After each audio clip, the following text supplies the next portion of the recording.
안녕하세요. 저는 평소에 사연 채널을 구독하며 즐겨 듣는 애청자입니다. 남의 집 불나는 저런 집구석이 다 있나 싶어 늘 식은땀이 흐르곤 했는데 제 손으로 제 사연을 다 적어보는 날이 오네요. 아슬아슬했지만 며느리의 일방적인 인내심으로 인해 수면 위로는 드러나질 않았던 저희 집안의 민낯을 글로 다 표현해 보겠습니다. 저는 5살 연하의 남편을 두고 있습니다. 연하 남편을 두고 있는 게 자랑이라고 할 수는 없어서 딱히 남들한테 말하고 다니진 않았지만 어디 나가면 남편 잘생기고 어려 보인다는 소리로 자주 기가 사는 편이긴 했어요. 친구 결혼식장에서 만나 사랑에 빠졌고 그 당시 결혼식장에 따라오셨던 시어머니도 본격적인 교제를 하기 전부터 처음 배웠었답니다. 지극히 보통스럽게 보이기만 하던 분이었어요. 아들 친구 결혼식까지 따라올 정도면 꾸준히 사이좋게 지냈다는 뜻일 테니 사람도 좋아 보이고 괜시리 좋은 인상이 심어졌었죠. 그렇게 남편과 교제는 시작부터 수월했습니다. 어린 사람치고 말에 무게도 아는 게 좋았고 결혼 상대로서도 손색이 없겠다 싶었던 적이 한둘이 아니었죠. 결국 결혼하게 된 걸 보면 저는 교제 시작부터 남편이 참 좋았던 것 같습니다. 푸근해 보이던 시어머니도 첫 인상부터 마음에 쏙 들었었고요. 그러다 자연스레 결혼하게 되었고 저 결혼할 적에 시댁에서는 두 팔 벌려 환영을 해주셨습니다. 여자나이가 더 많은 것에 조금이라도 불편해하시면 어쩌려나 싶어서 걱정을 좀 했었는데 그런 걱정이 다 무용지물이었을 정도로 아무렇지 않아 하셨어요. 제가 남편보다 나이도 많고 사회생활도 더 빨리 시작을 했다 보니 다른 직장이긴 했지만 자리도 빨리 잡아 인정을 받고 있었는데요. 남편을 포함한 시댁에서는 꼭 저를 두고서 우리 기둥이라는 표현을 하며 치켜 세워주셨답니다. 며느리를 기둥이라고 부르시더라고요. 한 집안을 경제적으로 그리고 정신적으로 이끄는 지주로 일컫는 그 기둥 말입니다. 이 표현을 들었을 때 솔직히 아무 감정이 없었어요. 나를 그만큼 신뢰해주고 내가 사회적으로 일군 것들을 그만큼 지지해주시니까 그런 표현을 하시는 건 줄 알았습니다. 그런데 조금 더 살아보니 알겠더라고요. 이건 시어머니 그리고 내 남편을 포함한 시댁 사람들의 의도적인 표현이었다는 걸 말입니다. 남편이랑은 결혼하고 쭉 생활비도 같이 나눠서 내고 어디 놀러를 가더라도 남편이 자신이 내겠다며 턱하니 계산을 하곤 했습니다. 유난히 시댁 식구들과 가까이 한 지역구에서 많이 모여 살았는지라 시댁 행사도 많이 잡혔었고 그 바람에 시댁 식구들하고 밖에서 외식할 일도 많았었는데요. 그때마다 남편은 막내 아들이지만 유일한 아들이라서 그런지 나서서 계산을 하기도 했죠. 자기 식구들을 챙긴다고 하니 제가 옆에서 돈을 그만 쓰라고 말을 할 수도 없는 노릇이었고요. 그래서 그럴 때마다 남편을 그냥 내버려 뒀는데 이게 점점 갈수록 정도가 심해지더라고요. 시부모님은 시도 때도 없이 남편과 저를 불러내시는데 그럴 때마다 어디 외식을 하러 가면 계산은 늘 남편의 몫이었습니다. 어머님이 대놓고 계산을 하겠다며 저희 남편 호주머니에 손을 집어넣어서는 지갑을 꺼내 카운터로 걸어나가신 적도 있었네요. 한두 번 결제하던 게 갈수록 매번 반복이 되었고 그러다 보니 어느샌가부터 시부모님에 이어서 시누이네 하다못해 시누이 남편이랑 시누이 아이들까지도 가족 모임에서 결제를 하는 건 제 남편이라고 생각을 하더라고요. 너무나 당연하게도 그 중에서 누구 하나 자신이 이번에 결제를 하겠다고 나서주는 사람이 없었습니다. 그러니 저는 내 남편 지갑이 안쓰럽다는 생각과 동시에 호구도 이런 호구가 없다며 제가 나서서 한두 번씩 결제를 했네요. 그리고 그 후부터 남편이 아닌 제가 시댁 식구들의 모임에서 지갑을 담당하는 호구가 되었답니다. 제가 결제를 하기 시작하니 우리 며느리 역시 집안의 기둥, 역시 능력자 라고 하면서 제 지갑이 나가는 걸 환영하시더라고요. 그러더니만 남편이 결제를 하려고 하면 어라? 이번에는 우리 집 기둥이 안 나서네. 기둥이 기울어지나? 라고 하면서 눈치 비슷한 말을 농담이라 뱉어내셨죠. 그런 식의 껄끄러운 농담과 진담이 섞인 말들을 듣다 보니 자연스레 제 지갑이 나서게 되었고 코로나로 잠시 모임이 중단되긴 했으나 올해부터는 또 유난스레 자주 모이게 되며 돈 나갈 일들이 생겼답니다. 시댁 모임에 제 돈 나가는 건 정말 아까워 죽을 맛이었지만 남편이 호구 잡혀 결제하는 모습을 보는 게 속이 터져서 제 돈을 내며 생색만큼은 제대로 냈어요. 집안에 아무도 이거 하나 결제할 사람이 없길래 제가 내요. 아무도 가족들한테 밥 한 끼 사주려는 사람이 없어 보이길래 제가 내요. 라는 말을 해가면서 말이죠. 그때마다 뜨끔하는지 다소 표정이 경직되는 어머님과 신우의 눈빛을 볼 때면 그나마 마음의 위로가 되긴 했고요. 하지만 이런 짓도 더는 못하겠더라고요. 특히 시어머니가 주제넘게 우리 친정을 건드리면서부터는 도저히 참을래야 참을 수가 없게 되었답니다. 저희 친정은 오래전부터 자매들끼리 갯돈을 부으며 지냈었어요. 저희가 딸만 셋인 집이라서 어릴 적부터 자매들끼리 아주 돈독하게 지내온 편이었고 성인이 되고서는 큰언니의 주도하에 3개월마다 갯돈을 붓고 있었습니다. 여행을 목적으로 말이죠. 거기에 딸들이랑 여행 다닐 생각에 설렌다면서 저희 아버지까지 갯돈 모으는 것에 동참을 하셔서는 지금껏 절대로 적지 않은 수의 금액이 모여 있었어요. 그 돈으로 가끔씩 소소한 외식을 하면서도 썼고 주말에 당일치기나 1박 2일로 여행을 가서도 주로 썼고요. 이렇게 지내는 건 남편은 굉장히 부러워라 했답니다. 아무래도 늘 어딜 가면 자신이 대표로 돈을 내곤 했는데 저희 친정은 자매들이 돈을 모아 함께 계산을 하곤 했으니 부러웠겠죠.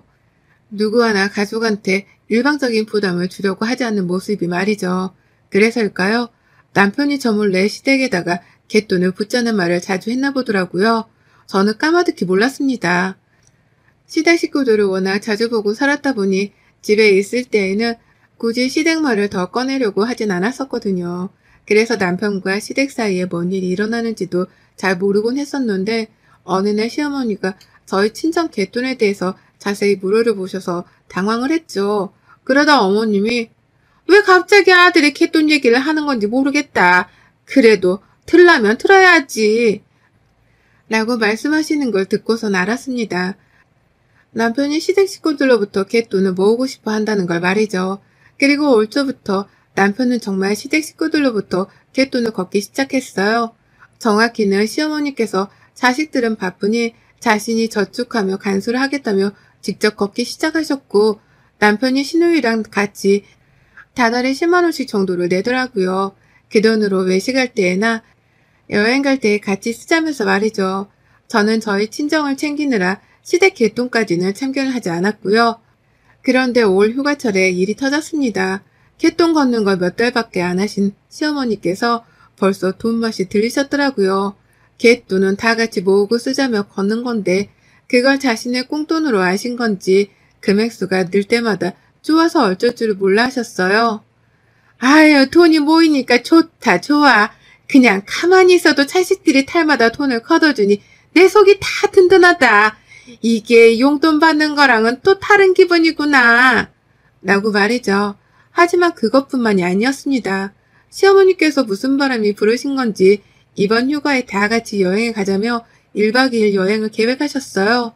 저희 친정이 그런 식으로 여행을 가면서 갯돈을 쓴다는 것을 들으시고서는 우리도 한번 해보자면서 무조건적으로 여행을 기획하신 겁니다. 하지만요, 이제 겨우 갯돈을 모은 지 몇 달도 되지 않은 시댁이었어요.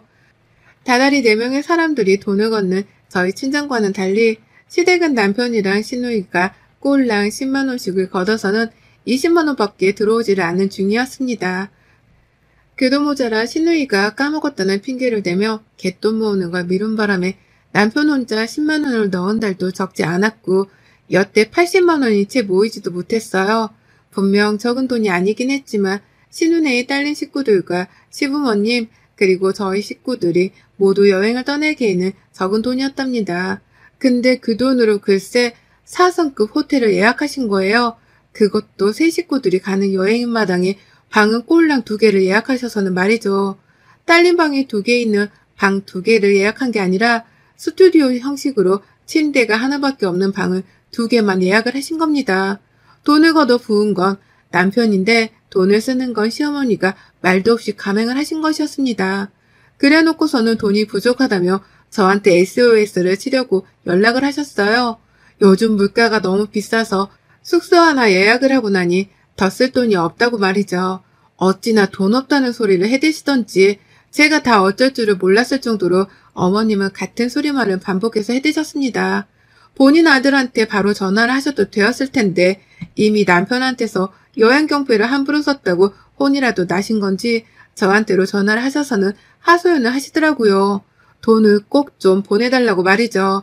무조건 저여야 한다고 아무도 돈을 지불해줄 사람이 없으니 꼭 제가 보내야 한다고 말입니다. 진짜 뭐라 답을 해야 할지 모르겠더라고요. 돈 쓰는 사람 따로 있고 돈 모으는 사람 따로 있는 것도 아닌데 자식이 벌어다주는 돈을 그렇게 계획도 없이 허무하게 써버리셨다는 것이 정말 미치도록 한심해 보였습니다.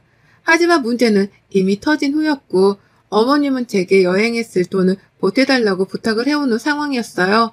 그것도 너무나 당연하게 저밖에 낼 사람이 없다는 듯 말이죠. 저는 아무런 도움을 안 주겠다며 벼르기만 하다가 결국 제 사비를 시댁의 여행 경비에 보태 썼습니다. 제가요, 지금 아파트 대출금도 나가고 있고 남편한테는 아직 말도 못했는데 주식으로 깨부신 돈이 올 상반기에만 800만 원이었거든요. 이거 회수한다고 지금 지출도 확 줄이고는 저축만 하는 중이었고 월급이 센 편이어서 깨부순 돈은 금방 도로 회수할 수 있는 상황이긴 했습니다. 다른 것도 아니고 시댁 식구들이랑 놀러가는 데에다가 내 돈을 보태 쓰기는 죽기보다 싫었지만 어머님이 정확한 금액을 말씀하시지도 않은 채 돈이 부족하다는 말만 되풀이를 하신 바람에 일단 제 돈을 쓰게 되었어요. 설마 어른이 그렇게 많은데 누구 하나 여행하며 가족들한테 돈 10원 한 장 쓰질 않으려고 할까 싶어서 일단 돈 30만 원을 보내드렸어요. 그 돈도 제 기준에서는 절대 적은 금액이 아니었습니다. 그 돈이면 1박 2일 하면서 식비 한 끼 하다못해 2끼 정도는 거뜬히 해결이 될 거다 싶었고요. 그렇게 돈을 해결을 했고 여행을 코앞에 두고서 준비를 다 했는데 출발하는 아침 시댁에 모여있는데 어머님이 저를 보고 깊은 한숨을 쉬면서 그러시는 거예요. 돈이 부족하다. 이 돈으로 누구 입에 풀칠이나 하겠냐? 라고 말입니다. 우리가 여행 경비에 돈을 지불해야 할 의무가 있는 것도 아니고 우리가 호텔방을 계획도 없이 덜컥 사라고 강요를 한 것도 아닌데 자기 혼자 저희 남편이 지불하기만 했던 갯돈을 마음대로 써놓고서는 돈이 부족하다며 이젠 저한테 하소연을 하시는 거예요. 돈이 부족하다고 뜬금없이 저에게 전화를 하셨길래 이거라도 쓰라며 돈 30만 원을 보태기까지 한 저한테 말입니다. 어른이 되어 본인 스스로 자식들한테 뭐 하나 써줄 생각은 추호도 안 하시고 그저 아들한테 받기만 하려고 한 걸로도 모자라 이젠 자기들 갯돈 모자란 걸 며느리인 저한테까지 하소연을 하시더라고요. 저는 제 친정 식구들을 위한 갯돈을 쓰는 것은 하나도 아깝지가 않았습니다. 내 가족들이고 내 자매들이 아주 공평하게 지불을 하며 모으는 중이었기에 한 번도 손해를 보고 있다고 생각을 해본 적도 없었던걸요. 하지만 시댁은 달랐습니다. 나한테 득이 되는 것도 없는 시댁이었고 시댁 식구들 좋으라고 모아지는 돈이었는데 거기에 이미 제 돈 30만 원을 쏟아부은 게 아까워 죽을 노릇이었어요. 그런 와중에 기껏 돈을 보태줬더니만 돈이 부족하다고 한숨이나 쉬어대고 있으니 아유 진짜 이런 그지근성은 도대체 어디서 나오는 건가 싶어 뒷골이 땡겼네요. 저도 기분 나쁜 티를 내면서 어머님 얘기를 듣고 있었는데 어머님이 저를 보고는 그러시더라고요. 그 푼돈 한 번 보탰다고 지금 기분 나쁜 티를 내는 거야? 표정이 왜 그 모양이야? 라고 말이죠. 아니 세상에 돈 받을 땐 그렇게 애걸복걸을 해가면서 푼돈이라도 보태달라고 애원을 하셨던 시어머니셨어요. 시댁 식구들 중에서는 갯돈에 그렇게 돈을 부을 사람 하나가 없으니 며느린 네가 보탬 좀 해달라고 무조건 달라 하소연을 하셨던 어머님이셨는데요. 그동안 아무 말씀도 없으시더니만 여행 당일 기분이 잡치게 하는 데에도 유분수가 있지 그 돈이 모자라다며 저를 본 채로 한숨을 팍팍 쉰 채 떨떠름하던 표정을 지으시는 겁니다. 옆에 있던 시누이랑 시아버지도 뭐 그리 당당한지 돈이 모자라단 뉘앙스로 그러게 말이야 식구가 몇인데 나는 맞장구를 쳐가면서 시어머니 곁에 서 있었고요. 그제서 저는 정신을 차렸어요.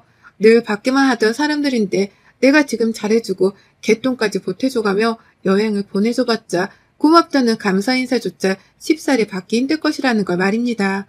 애초에 감사할 줄도 모르는 사람에게는 베풀지 않는 게 상책이겠다는 걸 저는 시댁 식구들 정확히는 시어머니를 보면서 깨우쳤답니다. 그리고 전 그 자리에서 확 저 혼자 박차고 나설 요량으로 남편을 불렀으나 남편은 내버려 뒀어요. 남편이 시댁 식구들을 따라 그 여행을 기어코 가던 말던 전 상관하지 않기로 했답니다. 그 대신 제가 원하던 단 하나는 쟁취했네요. 그건 바로 남편의 핸드폰과 그 핸드폰 케이스 속에 들어있는 카드였습니다. 남편이 어디 가서 핸드폰으로든 카드로든 결제를 하지도 못하고 돈도 쓰지 못하도록 저는 남편의 지출 가능한 돈줄을 한 번에 빼서 들었습니다. 그리고는 어디 누구 돈으로든 여행 한번 잘해보세요. 결혼하고 한 번도 저나 저희 남편한테 먼저 밥 한 끼 사준 적도 없는 분들인데 여행하면 어디 얼마나 큰 돈을 쓰실런지 저도 궁금하네요.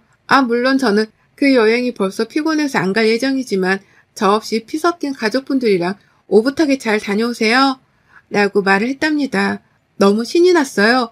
남편 없이 혼자 집에 있을 것도 신나 죽겠는데 남편 돈줄까지 내가 다 챙기고 도망친다고 생각을 하니 벌써부터 속이 시원하더라고요. 과연 누가 우리 남편이랑 제 대신 가족들에게 돈을 쓰며 여행을 이끌어갈까 싶어 벌써부터 궁금했답니다. 그 상태로 시댁을 후다닥 도망쳐서는 집으로 돌아왔더니 아니 글쎄 저희 남편이 곧장 제 뒤를 따라서 시댁을 박차고 나왔더라고요. 그렇게 부부싸움을 하고 혼자 여행을 갈 수 없다며 저를 따라 나오길 선택한 겁니다. 졸지에 시어머니는 갯돈 부은 호텔에 체크인을 하러 가기는 가야 하는데 그 외에 경비를 보태줄 사람 하나 없이 가야 할 처지가 되었고요. 아니나 다를까 시어머니한테서 남편이랑 저한테 번갈아 가며 연락이 오기 시작했어요. 호텔만 예약을 해놨는데 여행을 가서 호텔 안에서만 쫄쫄 굶고 있을 수는 없지 않냐며 하소연을 하시더라고요. 여태 정신을 못 차리신 겁니다. 돈 쓸 사람이 여럿 있는데 남편이랑 제 지갑만 바라보며 돈술궁리나 하는 시어머니. 그 순간 남아있던 일만의 정조차 와르르 떨어져 나갔네요. 그리고 저는 미리 말을 해줬으면 호텔을 환불이라도 했었을 거 아니야. 라면 화를 내다 못해 오랜만에 여행을 더 이상 망치지 말고 제발 돌아와 달라고 울먹이면서 울부짖는 시어머니의 투정을 듣자마자 참 말 안 통하는 사람이네. 나는 대답과 함께 전화번호를 차단시켜 버렸답니다. 어떻게 이런 사람한테 더 설명을 하겠냐고요. 남들은 아들도 아껴보겠다며 한 푼이라도 더 보태주려고 하고 하나라도 더 먹여주려고 한다던데 저희 시댁은 너무나 찰거머리 마냥 들러붙어서는 남편과 며느리의 지갑까지 탈탈 털어먹을 궁리만 했습니다. 갯돈을 좋은 뜻으로 모으자고 했었을 텐데 남편의 그 좋던 의도는 한순간에 가족을 파탄으로 일으게 하는 결말을 이끌었네요. 남편도 자기 가족들이 이 정도로 염치 없고 빈대붙기만 할 사람들이라는 걸 미처 몰랐었는지 내가 왜 갯돈을 모으자고 먼저 시작해서는 라는 말을 꺼내며 자꾸만 후회와 반성의 태도를 보였어요. 그 모습이 저로서는 저희 가족들과 비교가 될 수밖에 없었고 그런 가족을 가지고 있는 게 당신 잘못은 절대로 아니라며 최대한 제가 할 수 있는 말을 꺼내가며 위로를 해줬습니다. 그 후 저는 차마 차단을 미처 하지 못했던 신우이로부터 또 다른 연락을 받았었어요. 체크인 당일날 호텔 환불을 받는 것은 어렵다면서 기꺼이 시댁 식구들이 호텔로 체크인을 하려고 떠나긴 떠났던 모양이더라고요. 좁은 차 안에서 시부모님이랑 시누이네 아이들까지 모두가 낑겨서는 체크인까지 했는데 가서 돈 쓸 생각에 머리가 어질어질했던지 시누이가 마지막으로 애원을 한다며 연락을 해왔습니다. 여기 정말 좋아. 앞에 바다도 보이고 호텔도 비싸서 그런지 으리으리하고 꼭 와라. 정말 와라. 너네 없으면 여기서 누가 돈을 쓰겠니. 당장 오늘 저녁부터 쫄쫄 굶을 판이야. 라면서 당연하다는 듯이 저희 보고 돈을 쓰게 오라고 말을 하더라고요. 그것만이 그 딸인 건지 어째 며느리한테 돈 써달란 말을 참 아무렇지 않게 꺼내는데 도대체 머릿속에 뭐가 들었는지 궁금해 미칠 노릇이었습니다. 그런데 제가 미처 화가 나서 대답을 하기도 전에 저희 남편이 그 전화를 뺏어들어서는 시누이한테 대신 답을 했어요. 궁성맞은 짓들 좀 그만할 수 없어? 여행을 갔으면 지갑을 열 생각부터 해. 어떻게든 아껴서 남의 돈부터 쓰게 만들 생각은 좀 그만하고. 와이프 보기 나 뜨거워서 나는 지금 내 집안인데도 쥐구멍으로 들어가 숨고 싶은 심정이야. 라고 말입니다. 시누이는 궁성맞다는 표현에 자존심이 상한 건지 대꾸도 않더라고요. 그리고는 남편이 전화 좀 그만해. 그 시간에 지갑이나 열어서 쓸 생각을 해. 라고 마지막 쐐기를 박자 라는 나지막한 외마디 비슷한 대답을 뱉어내며 전화를 끊었답니다. 시누이의 그 마지막 기어들어가는 목소리는 남편이 스피커로 핸드폰을 켜놓은 바람에 저도 옆에서 다 들었고요. 그러고 화끈하게 전화를 끊어버린 남편을 보며 속 안에 쌓였던 고구마들을 한 번에 소화시킬 수 있었네요. 그뿐이게요. 남편이 자기 핸드폰이랑 카드들을 들고 먼저 시댁을 나서줘서 고맙다며 안도를 막 하자 그 찰나의 순간에 남편 핸드폰을 들고 튈 생각을 한 저 스스로에게 재차 칭찬을 해줬답니다. 궁상 떠는 시댁을 두고 사느라 이리저리 피하고 다루는 노하우가 나름 생겼나 보구나 싶었네요. 결코 이런 시댁을 두는 게 좋다는 건 아니었습니다. 그래도 이런 시댁을 지금껏 곁에 두고 살다 보니 왜 피해야 하고 어떻게 무시를 하고 사는지 정도의 인생 노하우는 깨우쳤네요. 그걸 덕으로 삼고서 앞으로 더 철저하게 시댁을 외면하렵니다. 우리 남편은 벌써부터 개돈 포기하겠다며 생각을 고쳐먹었어요. 아무도 책임지고 내려하지 않는 일방적인 개돈은 차라리 없애는 게 낫겠다면서 이제야 정신 차리고는 자기도 시댁이랑 손을 떼겠다며 벼르네요. 그런 남편과 집에서 영화 보고 맛난 거 먹어가며 저희 부부는 이번 휴가에 나름 소소한 힐링을 추구하며 보내는 중이랍니다. 여러분의 생각은 댓글로 남겨주세요. 오늘도 시청해주셔서 정말 감사합니다.